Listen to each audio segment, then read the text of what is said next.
شروع اللہ کا نام لے کر جو بڑا مہربان نہایت رحم والا ہے۔ اے محمد صلی اللہ علیہ وسلم، مجاہد لوگ تم سے غنیمت کے بارے میں دریافت کرتے ہیں کہ کیا حکم ہے۔ کہہ دو کہ غنیمت اللہ اور اس کے رسول کا مال ہے، تو اللہ سے ڈرو اور آپس میں صلح رکھو، اور اگر ایمان رکھتے ہو تو اللہ اور اس کے رسول کے حکم پر چلو۔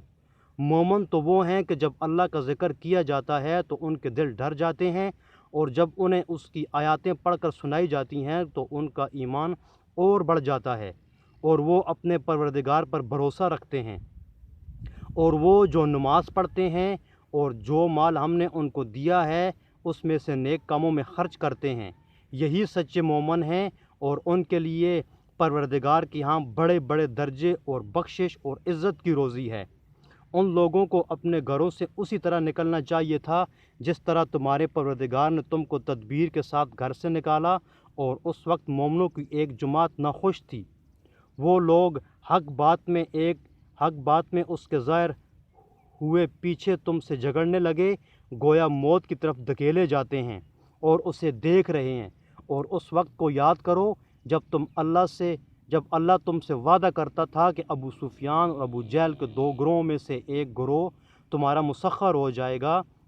اور تم چاہتے تھے کہ جو قافلہ بے شان و شوکت یعنی بے ہتھیار ہے وہ تمہارے ہاتھ آ جائے، اور اللہ چاہتا تھا کہ اپنے فرمان سے حق کو قائم رکھے اور کافروں کی جڑ کاٹ کر پھینک دے، تاکہ سچ کو سچ اور جھوٹ کو جھوٹ کر دے، گو مشرک ناخوشی ہوں۔ جب تم اپنے پروردگار سے فریاد کرتے تھے تو اس نے تمہاری دعائیں قبول کر لی، اور فرمایا کہ تسلی رکھو، ہم 1000 فرشتوں سے جو ایک دوسرے کے پیچھے آتے جائیں گے تمہاری مدد کریں گے، اور اس مدد کو اللہ نے محض بشارت بنایا تھا، اور تمہارے دل اس سے اطمینان حاصل کریں،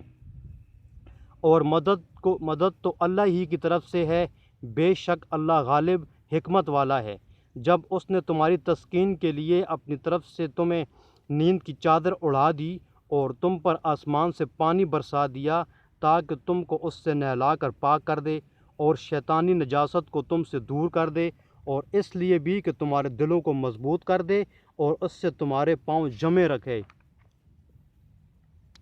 جب تمہارا پروردگار فرشتوں کو ارشاد فرماتا تھا کہ میں تمہارے ساتھ ہوں، تم مومنوں کو تسلی دو کہ ثابت قدم رہیں، میں ابھی کافروں کے دلوں میں رعب و ہیبت ڈالے دیتا ہوں، تو ان کے سر مار کر اڑا دو اور ان کا پور مار کر توڑ دو۔ یہ سزا اس لیے دی گئی کہ انہوں نے اللہ اور اس کے رسول کی مخالفت کی، اور جو شخص اللہ اور اس کے رسول کی مخالفت کرتا ہے تو اللہ بھی سخت عذاب دینے والا ہے۔ یہ مزہ تو یہاں چکھو، اور یہ جانے رہو کہ کافروں کے لیے آخرت میں دوزخ کا عذاب بھی تیار ہے۔ اے اہل ایمان، جب میدان جنگ میں کفار سے تمہارا مقابلہ ہو تو ان سے پیٹھ نہ پھیرنا، اور جو شخص جنگ کے روز اس صورت کے سوا کہ لڑائی کے لیے کنارے چلے، یعنی حکمت عملی سے دشمن کو مارے یا اپنی فوج میں جا ملنا چاہے، ان سے پیٹھ پھیرے گا تو سمجھو کہ وہ اللہ کے غضب میں گرفتار ہوگا، اور اس کا